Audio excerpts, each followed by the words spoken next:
Má Conselheira, Diário do Comércio, 30 de maio de 2011. Quando reage aos ataques cada vez mais virulentos que a religião sofre da parte de gaysistas, abortistas, feministas, enragês, neocomunistas, iluministas deslumbrados, etc., certos católicos e protestantes invertem a ordem das prioridades, colocam menos empenho em vencer o adversário do que em evitar, por todos os meios, combatê-lo à maneira do Olavo de Carvalho. O que querem dizer com isso é que Olavo de Carvalho é violento, cruel e impiedoso, humilhando o inimigo até fazê-lo fugir com o rabo entre as pernas, ao passo que eles, as almas cristianíssimas, piedosíssimas, boníssimas, preferem odiar o pecado, jamais o pecador. Daí que, em vez de ferir os maliciosos com ferro em brasa da verdade feia, prefiram admoestá-los em tom de correção fraterna ou, no máximo, argumentar genericamente em termos de direitos e valores. São, em primeiro lugar, péssimos leitores da Bíblia. Cristo, é verdade, mandou odiar o pecado e não o pecador, mas isso se refere ao sentimento e à motivação íntima, não à brandura ou dureza dos atos e das palavras expressas. Ele nunca disse que é possível reprimir o pecado sem magoar, contrariar e, nos casos mais obstinados, humilhar o pecador. Quando expulsou os comerciantes do templo, chicoteou pecados ou o corpo dos pecadores? Quando chamava os incrédulos de raça de víboras, dirigia-se a noções abstratas no ar ou a ouvidos humanos que sentiam a dor da humilhação? Quando disse que o molestador de crianças deveria ser jogado ao mar com uma pedra no pescoço, referia-se ao pescoço do pecado ou ao do pecador? O pecado não só nesses casos em particular, mas em todos os casos possíveis e imagináveis, só pode ser reprimido, punido ou combatido na pessoa do pecador, não em si mesmo e abstratamente. Discursar genericamente sobre o pecado, sem nada fazer contra o agente que o pratica, é transformar a moral numa questão de mera teoria sem alcance prático. Em segundo lugar, não tem discernimento moral. Não o tem, pelo menos na medida suficiente para avaliar a gravidade relativa dos atos privados e públicos, nem para distinguir entre a paixão da carne e o ódio aberto demoníaco ao Espírito Santo. Mas imbuídos de moralismo sexual burguês que, de autêntica inspiração evangélica, abominam na mesma medida a prática homossexual em si e o uso dela como instrumento público de ofensa deliberada a Jesus, à igreja, a tudo quanto é sagrado. Não sabem a diferença entre a tentação carnal, que é humana, e o impulso de humilhar a cristandade, que é satânico. Falam de uma coisa e da outra no mesmo tom, como se o pecado contra o Espírito Santo fosse tão perdoável quanto uma fraqueza da carne, um deslize, um vício qualquer. Assim procedendo, colocam-se numa posição logicamente insustentável. Sentindo então a própria vulnerabilidade sem perceber com clareza onde está o ponto fraco, vacilam, tremem e passam a atenuar seu discurso como que quem pede licença ao adversário para ser o que é, para crer no que crê. Daí é que lhes vem o temor servil de combater a maneira de Olavo de Carvalho, a compulsão de marcar distância daquele que não se deixa inibir por idêntica fragilidade de coração. É verdade que Olavo de Carvalho usa às vezes palavras duras, deprimentes, humilhantes, mas jamais elevou sua voz em público para condenar qualquer conduta privada por abominável que lhe parecesse. De pecados privados fala-se em privado, com discrição, prudência, compaixão. Pode-se também falar deles em público, mas genericamente sem apontar o dedo para ninguém. E o tom, em tal circunstância, deve ser de exortação pedagógica, não de acusação. Examinem a conduta de Olavo de Carvalho e digam se alguma vez ele se afastou dessas normas. Quando humilha o pecador em público, é sempre por conta de pecados públicos, que não vem nunca de uma simples fraqueza pessoal, e sim de uma ação cultural ou política racional premeditada maliciosa até a medula. O homossexualismo é uma coisa, o movimento gay é outra. O primeiro é o pecado da carne, o segundo é o assinte organizado, politicamente armado, feroz e sistemático à dignidade da igreja e do próprio Deus. Algo que vai muito além até mesmo da propaganda ateística, já que essa se constitui de meras palavras e aquele de atos de poder. Atos de prepotência calculados para humilhar, atemorizar e aviltar, preparando o caminho para a agressão física, a repressão policial e o morticínio. O cinismo máximo dessa gente é alardear, choramingando a violência pública contra os gays, estatisticamente irrisória, e alegá-la justamente contra a comunidade mais perseguida e mais ameaçada do universo, que já forneceu algumas centenas de milhões de vítimas aos rituais sangrentos dos construtores de mundos melhores. O indivíduo que se deixou corromper a ponto de entregar-se a esse exercício de mendacidade psicótica, com a boa consciência de estar servindo a uma causa humanitária, está longe de poder ser atingido na sua alma por exortações morais, apelos à liberdade de religião, queixas formuladas em linguagem de debate acadêmico, pó de arroz ou mesmo argumentações racionais maravilhosamente fundamentadas. Só uma coisa pode inibi-lo: o temor da humilhação pública, que nas almas dos farsantes e hipócritas é sempre exacerbado, e às vezes o seu único ponto sensível. Sim, Olavo de Carvalho usa às vezes palavras brutais, mas o faz por premeditação pedagógica que exclui por hipótese qualquer motivação passional, especialmente o ódio, ao passo que outros só se esquivam de usar essas palavras porque têm medo de parecer malvados, porque têm horror de dar má impressão, e buscam abrigo sob uma capa de bom mocismo, de desculpas evangélicas perfeitamente deslocadas, nisto concorrendo em falsidade e hipocrisia com os próceres do gaysismo. Comete, aliás, o mesmo erro suicida em que os liberais brasileiros caíram desde 2 décadas atrás, quando, fugindo ao exemplo de Olavo de Carvalho, preferiram debater economia de mercado com os petistas em vez de denunciar o Foro de São Paulo e a lista inumerável de seus crimes. Hoje estão liquidados. A covardia é sempre má conselheira. A briga que ninguém quer comprar. Diário do Comércio, 12 de abril de 2010. Em cada momento do tempo, o estado geral de uma sociedade é indicado por uma série de fatores que podem ser medidos e comparados, como, por exemplo, a renda média, a criminalidade, o aproveitamento escolar, o número de casamentos e divórcios, etc. A comparação entre esses fatores permite avaliar a importância relativa de cada fato, ou série de fatos, no conjunto da vida social.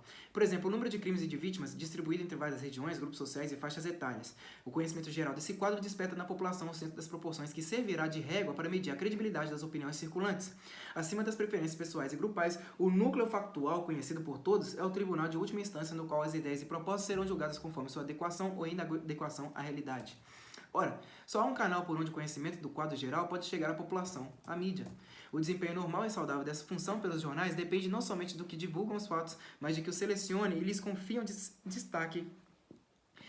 Não somente de que divulguem os fatos, mas de que os selecionem e lhes confiram destaque maior ou menor conforme a sua importância real naquele quadro comparativo, de modo que os focos de atenção popular se hierarquizem segundo a importância objetiva dos fatores. Em toda sociedade há um determinado número de estudiosos que têm acesso a fontes diretas e não dependem da mídia popular para formar sua visão das coisas. Para a população em geral, no entanto, vigora uma espécie de movimento circular. A constância e o destaque com que os fatos são noticiados na mídia tornam-se o padrão de afeição para o julgamento dos fatos subsequentes divulgados pela mesma mídia. Em suma, a mídia cria sua própria regra de credibilidade, não havendo para o grosso da população nenhum outro quadro de referência pelo qual essa credibilidade possa ser julgada.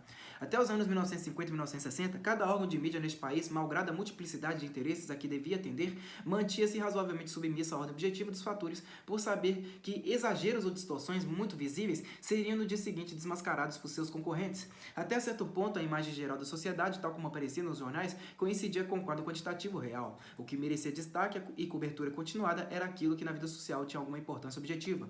4 fatores contribuíram para libertar a mídia nacional desses escrúpulos de realismo. O primeiro foi a solidariedade maior entre as empresas, forjada durante o regime militar para a defesa comum contra as imposições do governo. As denúncias mútuas de fraude e de mau jornalismo desapareceram quase que por completo, colocando cada empresa jornalística na posição confortável de poder mentir a salvo de represálias dos concorrentes. Na mesma medida, a disputa de mercado praticamente cessou, distribuindo seus leitores mais ou menos equitativamente entre as maiores publicações. O segundo foi a diversificação das atividades lucrativas das empresas jornalísticas, que passaram a depender cada vez menos da aprovação dos leitores. A prova máxima dessa transformação é que essas empresas se tornaram formidavelmente mais ricas e poderosas sem que a tiragem de seus jornais aumentasse no mais mínimo que fosse. Com a escolaridade crescente, o número de leitores potenciais subiu de ano para ano, mas os maiores jornais brasileiros não vendem hoje em dia mais exemplares do que nos anos 50. É um fenômeno único no jornalismo mundial. Em terceiro lugar, a obrigatoriedade do diploma universitário promoveu a uniformização cultural e ideológica da classe jornalística, de modo que já não há diferenças substantivas entre os climas de opinião nas várias redações de jornais e revistas. Na homogeneidade geral, as exceções individuais tornam-se irrelevantes. Por último, as influências intelectuais que vieram a dominar as faculdades de jornalismo, deprimindo a confiança nos velhos critérios de objetividade, enfatizando antes da função dos jornalistas como agentes de transformação social, acabaram transmutando maciçamente as relações em grupos militantes imbuídos de uma agenda político-cultural e dispostos a implementá-la por todos os meios. Por isso é que de milhares de profissionais de mídia que ocultaram a existência do Foro de São Paulo por 16 anos, só um único mostrou algum arrependimento. Os outros, inclusive os autonomeados fiscais da moralidade jornalística alheia, preferiram retroativamente ocultar a ocultação e não perder um minuto de sono por isso. Some-se a tudo isso um quinto do fator de dimensões internacionais. O tremendo desenvolvimento das últimas décadas das técnicas de engenharia social e da sua aplicação pelos meios de comunicação. Quem pode impedir que empresas mutuamente solidárias, libertas até mesmo do temor ao público, tenham ao seu serviço uma massa bem adestrada de transformadores do mundo e um conjunto de instrumentos de ação tão discretos quanto eficientes, mande às favas todo o senso objetivo das proporções e se empenhem em criar uma segunda realidade, uma nova ordem dos fatores totalmente inventada, legitimando de antemão qualquer nova mentira que lhes ocorra distribuir amanhã ou depois? Nessas condições, toda a presunção de objetividade jornalística, personificada ou não nessa moderna versão de bobo da corte, que é o Ombudsman, tornou-se hoje apenas um adorno publicitário sem qualquer eficácia real na prática das redações. O total desprezo pelos critérios quantitativos de aferição da importância das notícias tornou-se, portanto, a norma usual e corriqueira em todas as maiores publicações. Não havendo padrão de medida exterior pelo qual o jornalismo possa ser julgado, os jornais passaram a viver de um noticiário autofágico e uniforme, publicando todas as mesmas coisas com igual destaque e confirmando-se uns aos outros no auto-engano comum. Não há um só jornal ou grande revista, por exemplo, que gradue o destacado dado a denúncias de padres pedófilos pelo exame comparativo de casos similares em outros grupos sociais. Esse exame mostraria, acima de qualquer possibilidade de dúvida, que o número de delitos é muito, muito menor entre padres católicos do que em qualquer outra comunidade humana, embora o destaque dado na mídia a esses casos induza a população a crer o contrário. Em artigo recente, o sociólogo italiano Massimo Introvigni mostrou que no período de várias décadas apenas 100 sacerdotes foram denunciados e condenados na Itália, enquanto 6.000 professores de educação física sofriam condenação pelo mesmo delito. Introvigni citou os professores de educação física apenas como grupo controle. Poderia ter mencionado dezenas de outros. No conjunto, os casos de padres pedófilos revelariam-se as raridades que são, contrastando dramaticamente com a disseminação alarmante do crime de pedofilia na sociedade em geral. Eu mesmo, examinando as estatísticas alardeadas pela campanha anticlerical na Irlanda e tirando delas as conclusões aritméticas que os autores do documento maliciosamente se recusavam a tirar, mostrei que em cada escola católica daquele país ocorrera não mais de um caso de pedofilia a cada 16 anos. Chamar isso, como a mídia o chama, de pedofilia epidêmica é evidentemente uma fraude, mas como pode a população percebê-lo se não tem acesso a outro critério comparativo, senão aquele que lhe é fornecido pela própria mídia segundo o recorte de uma agenda politicamente interesseira? Mutatis mutandis, o número e a gravidade das ocorrências entre os legionários de Cristo são tão maiores que os dos casos registrados em qualquer outra instituição católica, que tratar delas sem sublinhar a diferença, antes reduzindo-as a exemplos de pedofilia católica como quaisquer outros, é falsificar por completo a visão dos fatos. Uma coisa é a realidade da vida social, outra é a sua imagem na mídia e nos debates públicos. A segunda pode estar muito deslocada da primeira, fazendo com que a atenção pública se aliene da realidade a ponto de a população tornar-se incapaz de compreender o que está acontecendo. O deslocamento completo assinala um estado de psicose social. Massimo Introvigni tem razão ao dizer que a campanha contra a Igreja Católica sob o pretexto de denúncia de pedofilia é um caso de pânico moral, mas a sociologia só lida com fatores gerais e impessoais anônimos. Não lhe cabe rastrear origens históricas nem sondar o coeficiente de premeditação e planejamento criminoso na produção desses fenômenos. Só a investigação histórica judicial e, é claro, jornalística pode elucidar esse ponto e identificar os culpados por uma das campanhas caluniosas mais vastas e pérfidas de todos os tempos. Hoje há documentação suficiente para isso. O que falta, inclusive, na Igreja Católica é vontade de comprar essa briga. 100 anos de pedofilia, o Globo, 27 de abril de 2002. Na Grécia e no Império Romano, o uso de menores para satisfação sexual de adultos foi um costume tolerado e até prezado. Na China, castrar meninos para vendê-los a ricos pederastas foi um comércio legítimo durante milênios. No mundo islâmico, a rígida moral que ordena as relações entre homens e mulheres foi não raro compensada pela tolerância para com a pedofilia homossexual.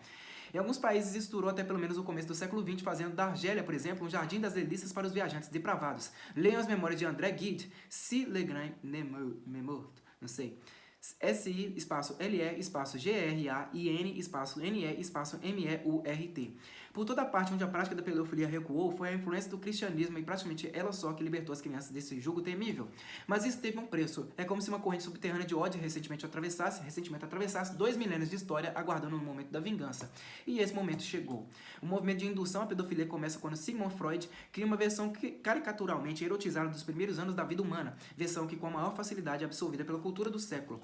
Desde então, a vida familiar surge cada vez mais no imaginário ocidental como uma panela de pressão de desejos recalcados. No cinema e na literatura, as crianças parecem que nada mais têm a fazer do que espionar a vida sexual de seus pais pelo buraco da fechadura ou entregar-se a elas próprias aos mais assombrosos jogos eróticos. O potencial politicamente explosivo da ideia é logo aproveitado por Wilhelm Reich, psiquiatra comunista que organiza na Alemanha um movimento pela libertação sexual da juventude e depois transferido para os Estados Unidos, onde virá constituir talvez a principal ideia, a força das rebeliões de estudantes da década de 60.